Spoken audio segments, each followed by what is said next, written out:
kebijakan pada lembaga di Kabupaten Kepulauan.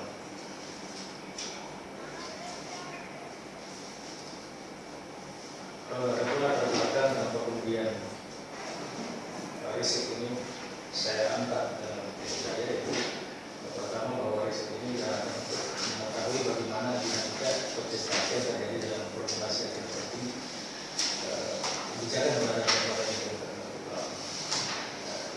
Studi kasus dalam konteks riset ini adalah tentang formulasi agenda pembentukan Perda Kabupaten Kepulauan nomor 8 tahun 2016 tentang pembentukan dan susunan perangkat daerah di Kabupaten Kepulauan. Sedangkan tujuan dari riset ini adalah pertama untuk memahami peran dan kepentingan aktor di balik kontestasi dalam formulasi agenda setting kebijakan pendataan kelembagaan, dan untuk memahami kedua untuk memahami dimensi politik dalam proses formulasi agenda kebijakan pendataan kelembagaan di Kabupaten Kepulauan. Selanjutnya, kenapa kemudian riset ini menarik bagi penulis? Ada dua argumen yang penulis sampaikan pada riset ini. Itu pertama, bahwa perda ini dibentuk dalam 3 situasi politik, dan kedua, bahwa penataan kelembagaan ini berhubungan dengan adanya konflik kepentingan antara eksekutif dan legislatif dalam proses penentuan desain dan jumlah struktur birokrasi di daerah Kabupaten Kepulauan. Sebagai yang disampaikan oleh Kingdom, bahwa perubahan nasional itu bisa menjadi sebuah memberikan dampak terhadap proses kebijakan. Saya kembali kepada 3 situasi politik bahwa perda ini dibentuk dalam situasi pertama sebagai dampak daripada perubahan kebijakan Undang-Undang 23 tahun 2012, dan kedua, bahwa perda ini dibentuk di masa transisi kepemimpinan daerah. Kita tahu bahwa di Kabupaten Kepulauan itu ada peralihan kepemimpinan dari definitif kepada penjabat saat dibentuk perda ini. Dan kedua, bahwa perda ini dibentuk juga dalam posisi dalam konteks pemilu kada yang dilakukan secara serentak.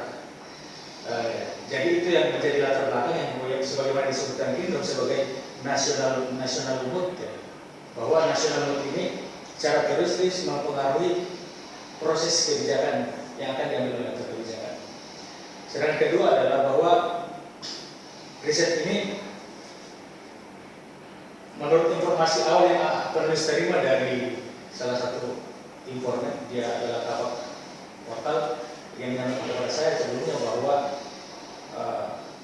dalam proses pembentukan ini terjadi dialog yang alot antara eksekutif dan legislatif soal menentukan berapa jumlah struktur OPD yang ada di Kabupaten Kepulauan.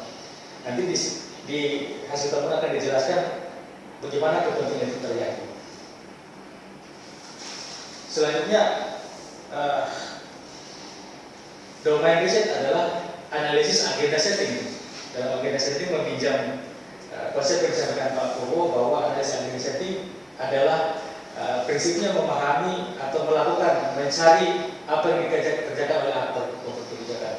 Dalam konteks ini, penulis secara spesifik memaknai perasaan apa yang dikerjakan oleh para aktor kebijakan sebagai motif atau kepentingan yang melatar tindakan atau kebijakan dalam mendasari dan merumuskan permasalahan publik yang menjadi kebijakan pemerintah. Motif dan kepentingan aktor itulah yang kemudian menjadi sumber debat dan faktor tarik menarik kepentingan yang pada gilirannya akan melahirkan sebuah produk kebijakan. Perbedaan dalam konteks penataan birokrasi ini adalah perbedaan kepentingan dan sudut pandang aktor dalam melihat dan memaknai urgensi permasalahan penataan birokrasi di daerah yang nantinya membentuk struktur kontestasi yang dinamis dalam proses penyusunan agenda setting.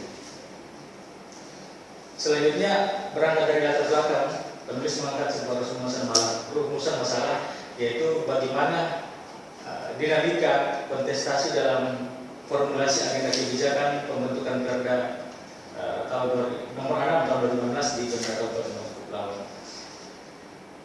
Sedangkan teori yang digunakan dalam menganalisis proses agenda setting ini adalah menggunakan teori agenda setting model Kingdom. Dalam definisinya, Kingdom menyebutkan bahwa agenda adalah daftar permasalahan yang dikelola oleh pejabat pemerintah dan orang-orang di luar pemerintah yang memiliki relasi dalam urusan pemerintahan. Sedangkan agenda setting menurut Indo adalah proses bagaimana menetapkan prioritas masalah yang kemudian diarahkan untuk menjadi fokus perhatian dalam penyelesaian sebuah masalah kebijakan. Berikut saya sampaikan konstruksi daripada teori atau alur dari agenda setting model Kingdom. Jadi menurut Kingdom bahwa sebuah agenda kebijakan harus melalui proses yang disebut dengan 3 tahap, yaitu problem stream, policy stream, dan politik stream.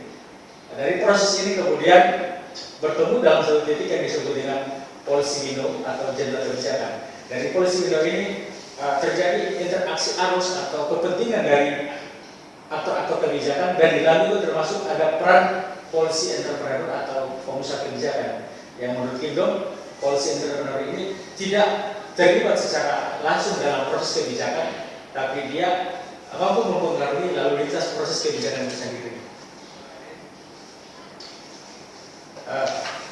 Menurut Kingdom bahwa untuk mengukur sebuah masalah atau problem stream itu ada indikator, karena tidak semua menurut Kingdom problem yang terjadi di masyarakat itu sebagai masalah. Dia menggunakan masalah itu kondisi dan masalah. Kondisi itu adalah sesuatu yang misalnya kalau dia mencontohkan misalnya kondisi itu disebut kalau manusia seorang misalnya mempunyai jari itu cuma 4, itu kondisi, tapi bukan sebuah masalah. Masalah menurut dia adalah memiliki dampak terhadap masyarakat luas. Jadi di sini dia memetakan bagaimana sebuah masalah untuk diangkat dalam sebuah masalah pemerintahan, masalah kebijakan pemerintah. Dia memiliki 3 ukuran, yaitu pertama indikator, peristiwa, dan feedback.